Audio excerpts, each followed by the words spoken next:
Pak JK panas dingin mendengar ini, saudara. Terdengar kabar senter bahwa Pak Jokowi itu akan menjadi ketum Golkar.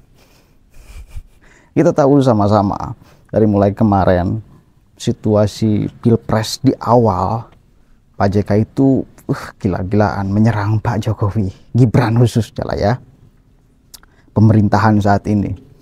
Sampai sekarang loh, sampai sekarang bos.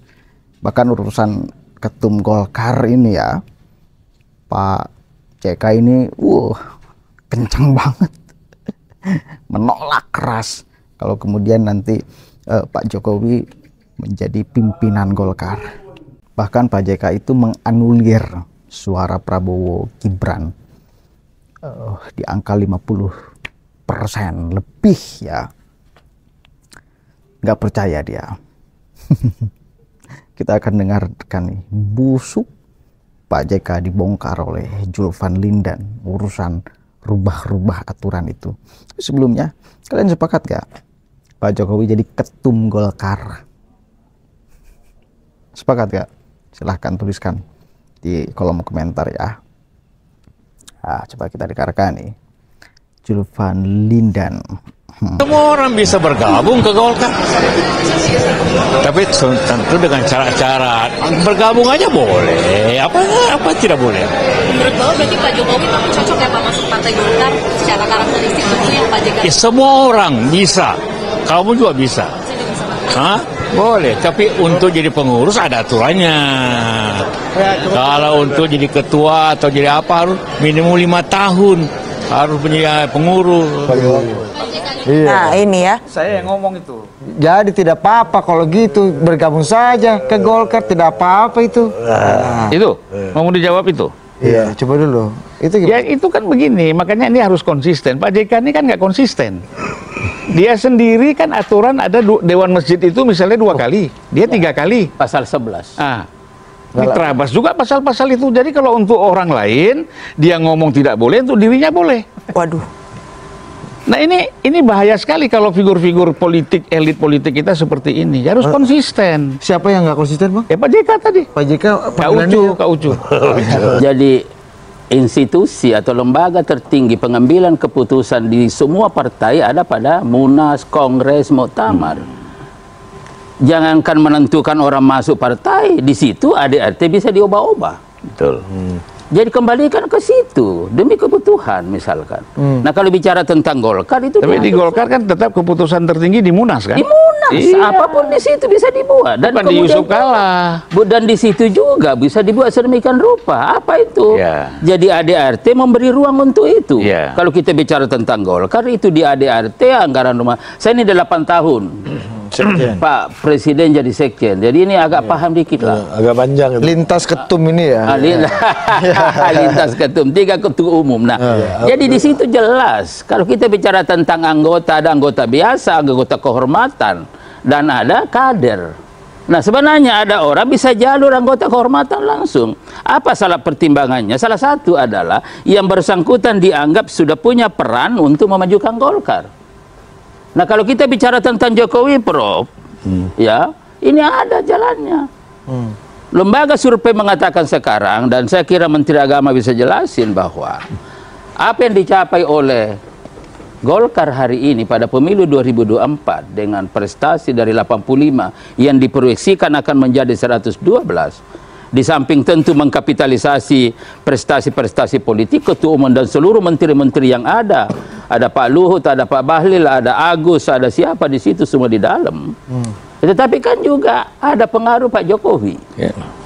Nah ini diakui. Nah kalau itu dianggap, maka aturan Golkar ADRT mengatur bahwa DPP di dalam rapat plenonya bisa memutuskan mengangkat Pak Jokowi sebagai anggota kehormatan. Dan satu lagi, pengusung utama Gibran menjadi wakil presiden Prabowo itu Golkar. Dan ujung-ujungnya ternyata dari skema tadi struktural fungsional itu ujung-ujungnya ya sebenarnya Golkar akan jadi rumah barunya Pak Jokowi. Nabi Yunus itu tidak pernah mengira akan bisa keluar dari perut ikan paus. Nabi Musa itu tidak pernah bisa membayangkan laut di depannya itu bisa terbelah dua. Nabi Ibrahim itu tidak bisa pernah membayangkan di tengah panasnya api bisa hidup dan api itu bisa jadi dingin. Jangankan Pak Jokowi jadi Ketua Umum Golkar, keajaiban-keajaiban lain di dunia ini sudah banyak secara faktual. Itu gampang. Apa yang bisa kita bayangkan dengan ini semua? Pak Jokowi dengan PDIP 20 titik tahun romantismenya selesai di 2024. Apalagi ini sudah mulai banyak puji-puji nih. Dari Kepala BIN puji-puji, Mensesnek puji-puji. Pak Jokowi punya kontribusi besar secara fungsional kepada Partai Golkar. Dan jangan lupa Menteri Agama sudah istiqoroh. Istiqoroh politik. Bahwa Pak Jokowi sebenarnya kalau memang berminat, Golkar pun kelihatan cukup ahlan wa sahlan membuka hati selapang-lapang. Ya marhaban. Ya, marhaban ya Pak Jokowi. Kan itu Pak secara eksplisit. Pak Erlangga ngomong akan diberikan posisi terhormat, akan senang kalau menjadi bagian dari Golkar. Cuman yang menjadi tanda tanya adalah posisi Pak Jokowi apa? Apakah Dewan Istimewa-Istimewa itu atau apakah Ketua Umum Partai? Kan itu yang menjadi pertanyaan.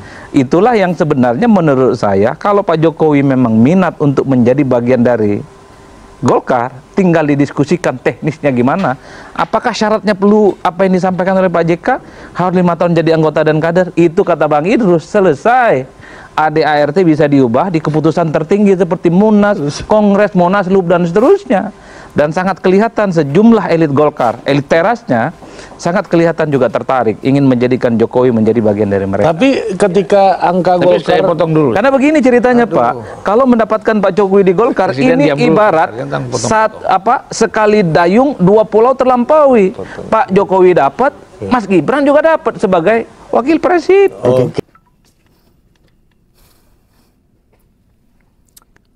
Ya, kita tidak bisa ikut campur lah di dalam kemudian urusan aturan internalnya ya. Tapi yang jelas namanya aturan buatan manusia tentu bisa diubah. Sekali lagi, tentu bisa diubah. Ini mesti 5 tahun dulu menjadi pengurus baru bisa menjadi ketua. Itu masih bisa diotak-atik tuh lewat banyak hal, lewat Munas dan lain sebagainya. Ada aturan-aturan yang lain yang memungkinkan Pak Jokowi bisa masuk untuk menjadi ketum Golkar.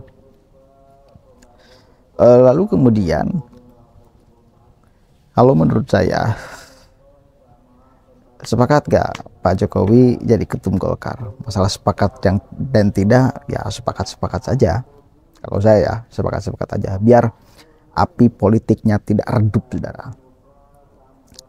Sebagai orang yang mencintai Pak Jokowi tentu ingin selalu melihat Pak Jokowi untuk tampil dan lain sebagainya. Tidak siap untuk kehilangan di panggung-panggung politik ya. Kita selalu akan menanti sikap-sikap, statement-statement Pak Jokowi. Saya pribadi akan terus melihat, mengikuti kemana nih arahnya apa dan lain sebagainya. Mungkin suatu saat kita bisa berbeda dengan Pak Jokowi, tapi untuk saat ini saya pribadi masih oke lah sama Pak Jokowi. Karena ideologi politik itu adalah ideologi kepentingan. Yang penting jangan mencerabut dari akar ideologi kita. NKRI, Pancasila, Bhinneka Tunggal Ika, dan lain sebagainya. Yang penting itu yang menjadi rujukan saya. Selama orang tidak mendobrak norma-norma itu, benteng-benteng itu, maka oke. Begitu ya, menurut kalian seperti apa? Sepakat ya kalau kemudian Pak Jokowi menjadi ketum Golkar?